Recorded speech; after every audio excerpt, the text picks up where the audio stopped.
कसाब को फांसी कब हुई? कसाब को फांसी हुई थी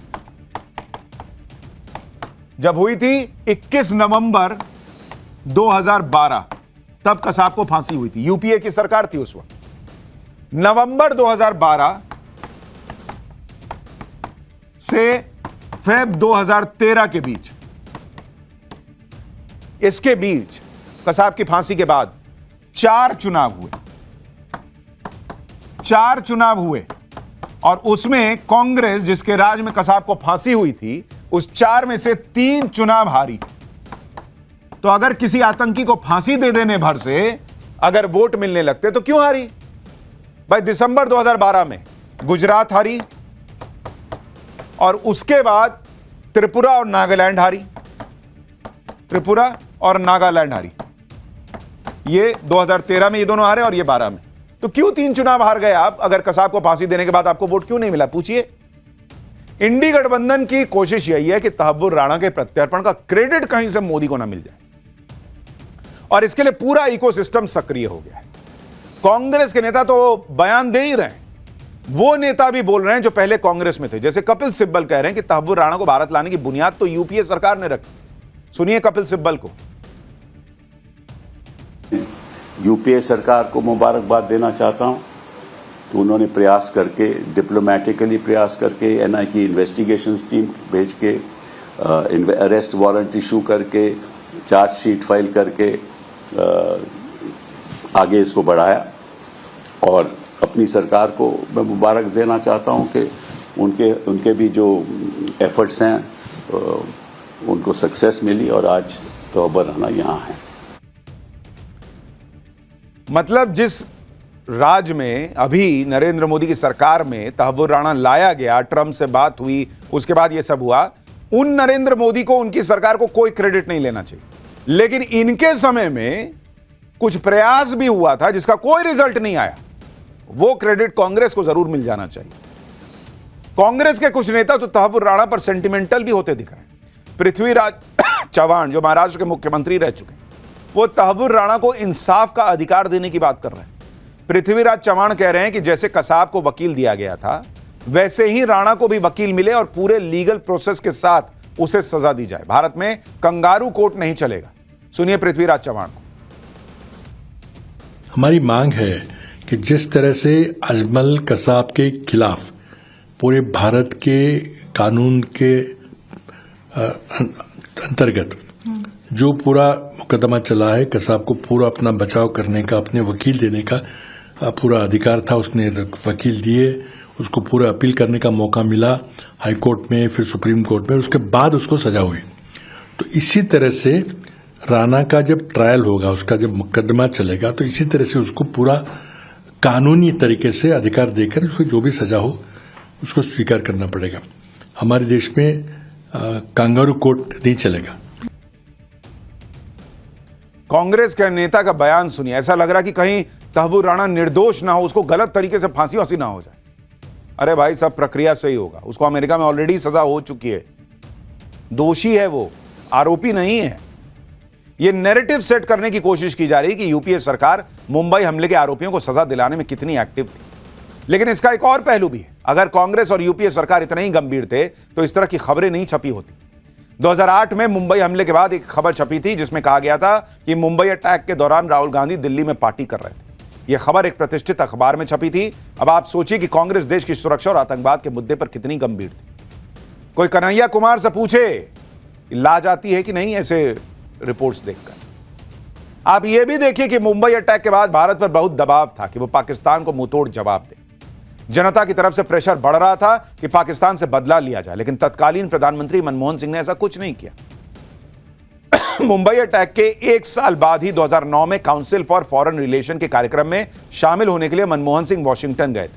वहां पर मनमोहन सिंह से यही सवाल किया गया था कि दबाव के बाद भी पाकिस्तान पर एक्शन नहीं लिया, क्या यह ठीक फैसला था?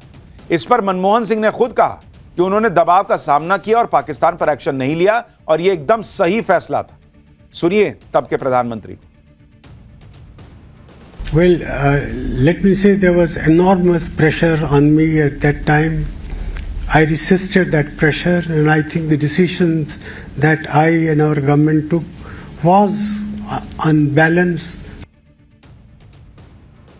यानी इस देश में एक ऐसा प्रधानमंत्री भी था जो ये मान रहा है कि 26/11 जैसे आतंकी हमले के बाद मेरे पे प्रेशर था, लेकिन मैंने कुछ नहीं किया, मैंने सही फैसला लिया कुछ नहीं करके।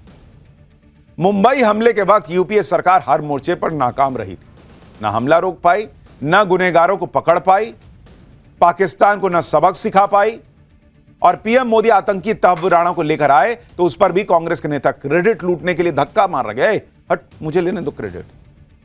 आप देखिए कि विदेश से भारत के दुश्मनों को लाने में मनमोहन सिंह और नरेंद्र मोदी सरकार का ट्रैक रिकॉर्ड क्या कहता है। ये आंकड़े ही सारी कहानी बता देंगे। अगर आप देखेंगे कि प्रत्यर्पण को लेकर क्या ट्रैक रिकॉर्ड है, प्रत्यर्पण किसके समय में कितने प्रत्यर्पण हुए, 2008 से 2013 के बीच में कुल कितने प्रत्यर्पण हुए, 16। ये यूपीए की सरकार का बता रहा हूं। और अब आप देखिए 2019 से 2024 के बीच में कितने प्रत्यर्पण हो चुके हैं, जिसमें 2 साल कोरोना भी था।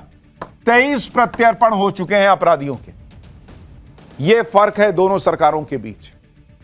तहव्वुर राणा की बात करते हुए विपक्ष के नेता यह भी पूछ रहे हैं कि विजय माल्या, नीरव मोदी, ललित मोदी और लॉरेंस बिश्नोई के गैंग से जुड़े गैंगस्टर को मोदी सरकार कब लाएगी।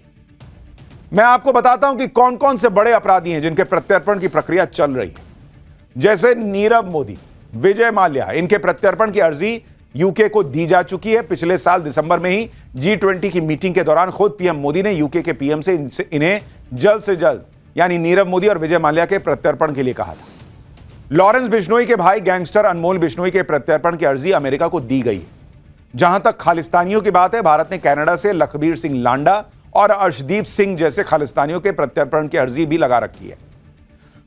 अक्टूबर 2024 में ही MEA ने खुद बताया था कि भारत ने कुल 26 खालिस्तानियों की रिक्वेस्ट कनाडा को दी हुई है, लेकिन उसमें से केवल 5 पर कनाडा ने एक्शन लिया है। और यह भारत की रिक्वेस्ट करीब 1 दशक से पेंडिंग है, यानी ट्रूडो की शह न मिलती तो इन खालिस्तानियों का हिसाब भी हो चुका।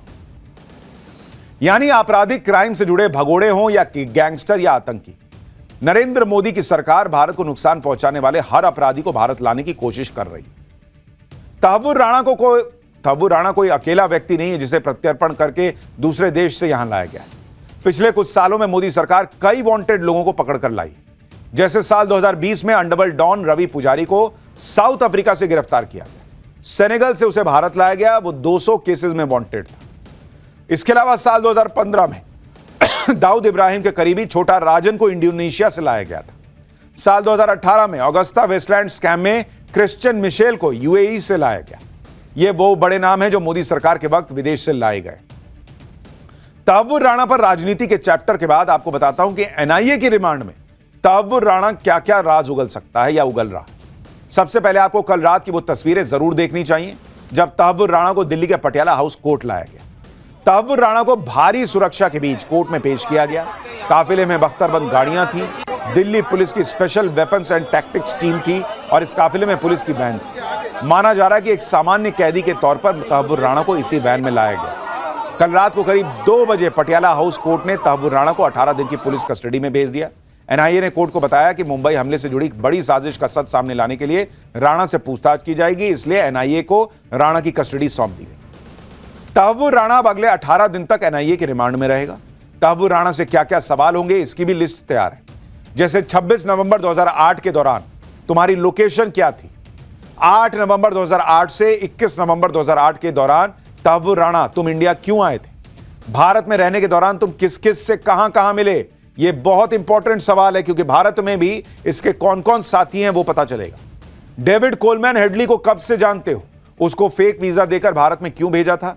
लश्कर तैयबा के चीफ हाफिज सईद को कैसे जानते हो और हाफिज से तुम्हारी पहली बार मुलाकात कब और कहां हुई थी।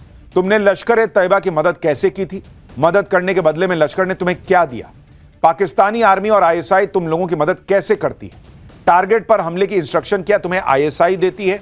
ISI की प्लानिंग क्या थी, जिन जगहों पर हमले हुए वही टारगेट थे या भारत के कुछ और निशान टारगेट भी थे जिनको तुम पूरा नहीं कर पाए। हमलों में ISI की तरफ से सिर्फ मेजर इकबाल और समीर अली शामिल थे या कुछ और बड़े अधिकारी भी शामिल थे। आतंक फैलाने की प्लानिंग को फाइनेंस कौन करता है, क्या आईएसआई के अलावा पाकिस्तान सरकार को भी आतंकी हमलों की जानकारी थी? यानी तहव्वुर राणा जैसे जैसे जवाब देगा, भारत में उसके साथी, आईएसआई के साथी, पाकिस्तान के साथी एक्सपोज होंगे और पाकिस्तान दुनिया के सामने एक्सपोज होगा। तहव्वुर राणा से पहली दौर की पूछताछ शुरू हो चुकी है। खबर है कि एनआईए जांच के दौरान तहव्वुर राणा को मुंबई ले जा सकती है। उसे उन जगहों पर भी ले जाया जा सकता है जहां वो साल 2008 में हमले से ठीक पहले गया था। तहव्वुर राणा से किस तरह पूछताछ हो रही है, उसके एनआईए हेडक्वार्टर में कैसे उसे रखा गया है, इसकी डिटेल भी आपको बताता हूं। खबरों के मुताबिक दिल्ली में एनआईए हेडक्वार्टर में ग्राउंड फ्लोर पर राणा को रखा गया है। उसे 14x14 के स्पेशल सेल में रखा गया है। सेल में सीसीटीवी लगा हुआ है, बेड है, टॉयलेट है। तहव्वुर राणा से आज सुबह 10 बजे पूछताछ शुरू हुई। एनआईए के इंटरोगेशन रूम में भी सीसीटीवी कैमरा लगा हुआ है। एनआईए हर दिन तहव्वुर राणा से पूछताछ करेगी। वो जो भी बताएगा उसका स्टेटमेंट रिकॉर्ड होगा। वो कस्टडी के दौरान नुकसान न पहुंचाए खुद को, इसका भी खास ध्यान रखा जा रहा है। तहव्वुर राणा जैसे आतंकी को अमेरिका से भारत लाना आसान नहीं था। इसमें कई खतरे थे, क्योंकि तहव्वुर राणा वो आतंकी है जो पाकिस्तान के सारे राज खोल सकता है। इसलिए उसकी जान को बड़ा खतरा था। तहव्वुर राणा को सुरक्षित अमेरिका से लाने के लिए top secret mission operation Rana चलाया गया। राणा को अमेरिका से लाने के लिए स्पेशल टीम भेजी गई। इस टीम में एनआईए के अधिकारी और एनएसजी कमांडोज थे। राणा को एक स्पेशल एयरक्राफ्ट में लाया गया। दावा किया जा रहा है कि उसे सुरक्षित लाने के लिए पूरे रास्ते एनआईए के अधिकारी उसका हाथ पकड़कर बैठे हुए थे ताकि वो खुद को कोई चोट ना पहुंचा सके। फ्लाइट के दौरान सुरक्षा एजेंसियां पूरे ऑपरेशन की रियल टाइम मॉनिटरिंग कर रही थी। जब उसे दिल्ली लाया गया तो यहां भी सिक्योरिटी से जुड़े लोगों को फोन किए गए ताकि किसी की तरह की कोई जानकारी, उन जो सिक्योरिटी के लोग थे उनसे फोन ले लिए गए ताकि किसी को कोई जानकारी लीक ना हो सके। मीडिया से दूरी बनाने के लिए उसे एयरपोर्ट से दूसरे गेट से नॉन ट्रांसपेरेंट जेल वैन से ले जाया गया। यानी कुल मिलाकर जब तक तहव्वुर राणा एनआईए हेडक्वार्टर नहीं पहुंच गया, तब तक देश की सुरक्षा एजेंसियों ने चैन की सांस नहीं ली।